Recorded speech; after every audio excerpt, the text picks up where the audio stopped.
welcome to this series of videos in which we get to explore and discover the natural wonders of the Sydney Basin. And a number of those wonders are found up in the region of Wollemi National Park, about 3 to 4 hours west of Sydney. We'll be starting our journey within this video in a valley that leads up to Glen Davis, the Kapiti Valley, which is the world's second largest canyon. The Kapiti Valley is 1 kilometre wider than the Grand Canyon, but not quite as deep. Once we leave the Glen Davis area, we'll be heading up on the western edge of Wollemi National Park and then swinging around to the northeast below Goulburn Rivers National Park. And we'll be heading out on a motorbike I hired from the great crew at Bike Around Oz. A bit further up the trail is a bush campground where I'm staying this evening.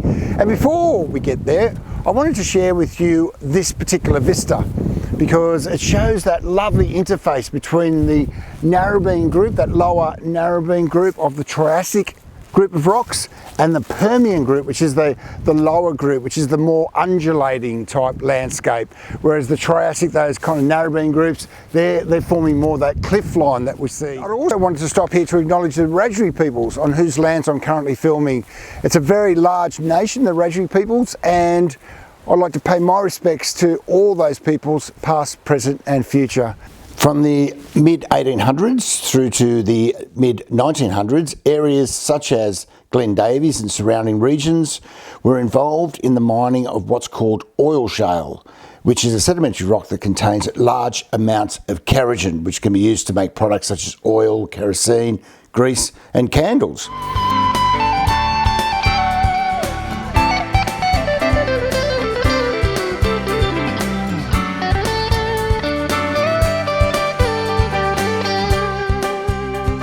A mining activity in these regions, which has continued to the present day, is that of coal mining. And that's because in these regions, the Permian group of rocks have a layer called the coal measures. And this layer comes very close to the surface, making that coal much easier to access. And if you want an idea of just how much coal is being mined, check out the following.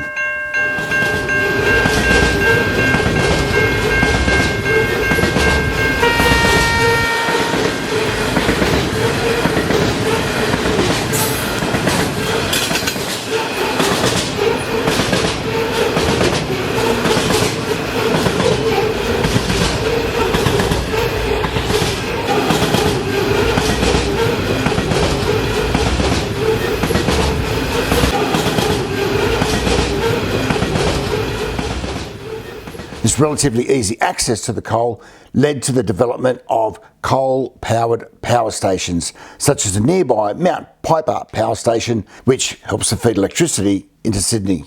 After leaving Glen Davis, and for about an hour's ride following the western edge of the Sydney Basin and Wollemi National Park, we get to the town of Kandos.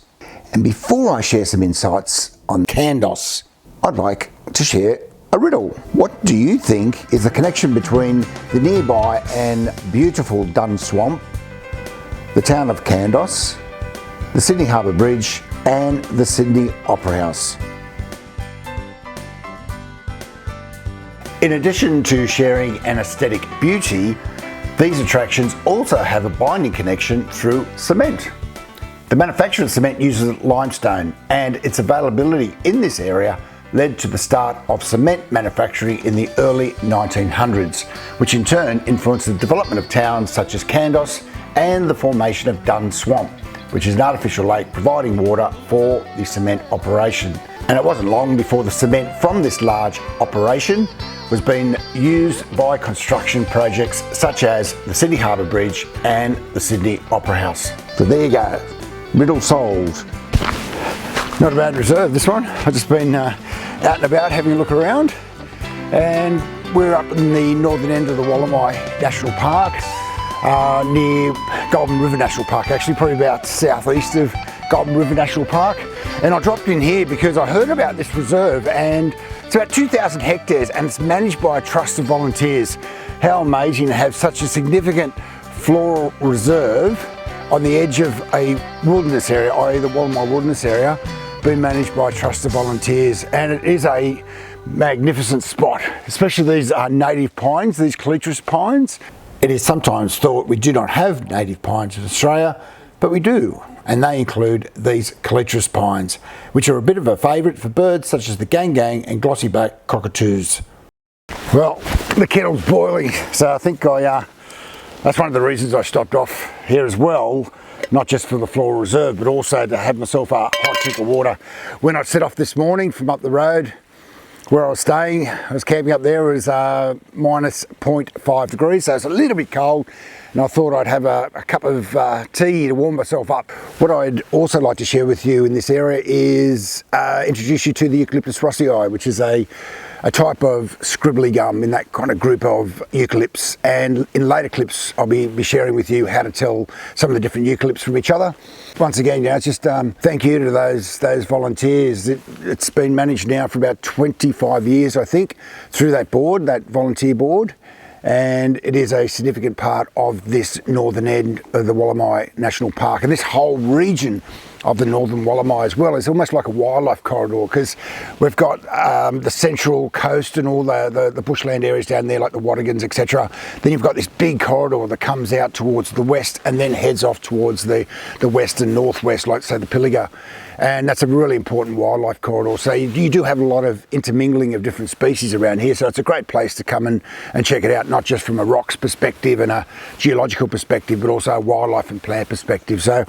And I'd also thought I would take you up the road a little bit to the tertiary volcanics and some of the features of those different rock groups, and it's really nice road cutting that you can see the volcanics from the road, and we'll stop over, park the bike, and we'll go and have a bit of a look there as well. Heading northeast from our last stop, and you're right past these sheer, stunningly beautiful cliff faces made up of rocks from the Narrabeen group.